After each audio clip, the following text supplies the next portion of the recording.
Kanye West, once untouchable, chart topper, fashion mogul, cultural icon, but in recent years, he's become one of the most legally entangled artists in the world. What went wrong?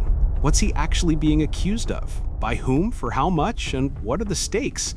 From lawsuits over unpaid wages to sexual harassment allegations, from discriminatory practices to custody battles, this is the full story. Stay with me as we unpack his controversies, the legal fights, and where things might go next. Before the lawsuits over fashion, harassment, or custody, the first cracks in Kanye's empire appeared in the place where he built his name, music. In 2022, with the release of Donda 2, Kanye faced a major legal battle. Ultra International Music Publishing sued him for using the iconic house track Move Your Body by Marshall Jefferson, without permission, without clearance, and without paying a dime. Jefferson's lawyers argued that Kanye had lifted the sample wholesale, building it into his track, while cutting out the man who created it. But that wasn't the only storm. 4 other artists, DJ Khalil, Sam Barsh, Dan Seif, and Josh Mace, filed their own lawsuit, accusing Kanye of stealing pieces of their work for songs like Hurricane and Moon on Donda. They say Kanye tried to clear the samples after they rejected him, but instead of stopping, he just went ahead and released the tracks. That case has been set for a jury trial in April 2026, meaning Kanye could soon be forced to defend himself in court before the public eye. And then came yet another claim. Tennessee rappers Criminal Man, real name Vanda Watkins, and DJ Squeaky, real name Hayward Ivy, filed a lawsuit over Kanye's 2024 album Vultures 1. They alleged that the song Fuck Some stole parts of their track Drank a Yak Part 2 without permission. This time the demand was clear, at least $150,000 in damages plus potential royalties if the case goes their way. One by one, the accusations built a pattern. Kanye, the innovator, was now being painted as an artist who took from others without asking. A dangerous charge in a world where intellectual property lawsuits can strip millions from an empire. If the music lawsuits weren't enough, the spotlight soon shifted to something darker, what it was like to actually work for him. 8 former employees from a Yeezy project, known internally as YZVSN, came forward with shocking claims. They said the workplace was hostile, toxic, and humiliating. In their accounts, they were verbally abused, mocked, and even called derogatory names like slaves over company Discord channels. On top of that, they alleged they weren't properly paid for their long hours of work, the kind of wage disputes that can quickly turn into major lawsuits when more voices join in. And then came another story, this time from a man named Tony Saxon. He had been hired to help remodel a Malibu home, a property meant to be transformed into a futuristic hideaway. But Saxon claims he was forced to work in unsafe, even dangerous conditions, with no proper safety equipment and no regard for basic worker protection. He also says he was never paid what he was owed, both in wages and in the costs of materials. This case has dragged on, in part because of the artist's legal strategy. Saxon's lawsuit was set to move forward, but a delay was requested, with his lawyers arguing that negative media coverage had made it almost impossible to retain proper representation. It painted the picture of a man whose empire wasn't just under fire in the courts, but who also seemed increasingly isolated, struggling to even keep a legal team by his side. But the most serious accusations weren't about music or money, they were about people. In late filings, a former assistant named Lauren Picciota stepped forward with explosive claims. She accused him of sexual harassment, breach of contract, and wrongful termination. According to her, she had been promised a promotion worth nearly $4 million, along with a severance package, promises she says were never delivered.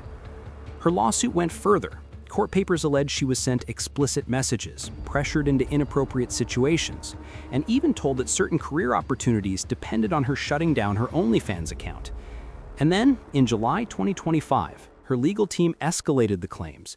The lawsuit was amended to include allegations of sexual assault, coercion, false imprisonment, and even trafficking, all said to have taken place between July 2021 and October 2022. The story shifted from a workplace dispute into something far darker, carrying not just financial risks, but potential criminal implications. And Picciota's wasn't the only voice. Allegations also surfaced from staff linked to Donda Academy and beyond. Some claimed they were victims of workplace discrimination. Black employees, in particular, alleged they were treated worse than their colleagues, asked to cut dreadlocks, and subjected to negative treatment compared to non-black staff. One by one, these stories built a picture of a workplace where power was abused, boundaries were crossed, and promises were broken, and where the courtroom became the only place left to fight back. And while the lawsuits kept piling up at home, his circle of influence was also starting to unravel, pulling him into the orbit of another fallen giant, Sean Diddy Combs. For years, two of hip-hop's most powerful figures stood side by side, Kanye West and Sean Diddy Combs, innovators, moguls, and cultural giants. They weren't just rappers, they were architects of culture, building empires that stretched from music to fashion, business, and beyond. Their bond was built on collaboration, admiration, and a shared vision of pushing boundaries. To the outside world, they looked untouchable. Two men who had redefined what success looked like for Black entrepreneurs in America. But in 2022, cracks began to show. That year, Kanye ignited a firestorm with his anti-Semitic remarks, comments that triggered global backlash. Diddy, once a close ally, was one of the first to publicly push back, urging him to stop before the damage became permanent. Instead of taking the advice, Kanye doubled down. He posted private text messages with Diddy online, labeling him controlled, implying that even one of hip-hop's biggest names was not free from outside influence. The fallout was immediate, and what was once a brotherhood became a feud for the world to see. As Kanye's controversies grew louder, Diddy's empire began to crumble in even more dramatic fashion. Between 2023 and 2025, Combs was accused in a string of sexual assault lawsuits that shook the entertainment industry. Allegations piled up, painting a portrait of decades of abuse and misconduct. Federal agents raided his lavish homes in Miami and Los Angeles, seizing evidence as headlines spread like wildfire. The man once synonymous with parties, power, and can't stop, won't stop success was now fighting for survival under the weight of investigations and public disgrace. But the storm didn't stop with Diddy alone. In the court of public opinion, speculation spread like wildfire. Who else could be pulled into this web? Associates, collaborators, and former allies all came under scrutiny. Kanye's name surfaced repeatedly in conversations and conspiracy theories, sometimes cast as an ally who had once shared the spotlight, other times as a rival standing on the opposite side. Even without direct legal ties, the association alone was enough to deepen the shadows hanging over him. And that's the larger story. Two moguls who once represented the height of hip-hop culture, two men who shaped global music, influenced fashion, and built empires, now standing as cautionary tales. From being symbols of power and influence, they had become symbols of scandal and collapse. Lawsuits, raids, and betrayals replaced music, business deals, and chart-topping hits. What was once untouchable was now fragile. What was once celebrated was now condemned. It was a reminder that in the world of power and fame, even giants can fall, and when they do, the entire empire shakes with them. The downfall of personal alliances was only one side of the story. The other, perhaps more devastating, was what happened when the business world finally turned its back.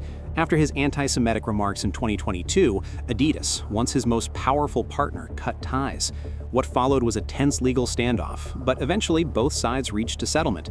No payouts, no winners, no losers, just silence.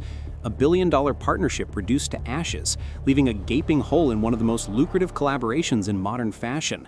The collapse didn't stop there. Shopify shut down Yeezy.com. Agencies, managers, collaborators, one by one, stepped away. The value of his brand plummeted overnight. What had once been sold as a symbol of culture and creativity was now marked by hate speech, discrimination, and erratic behavior.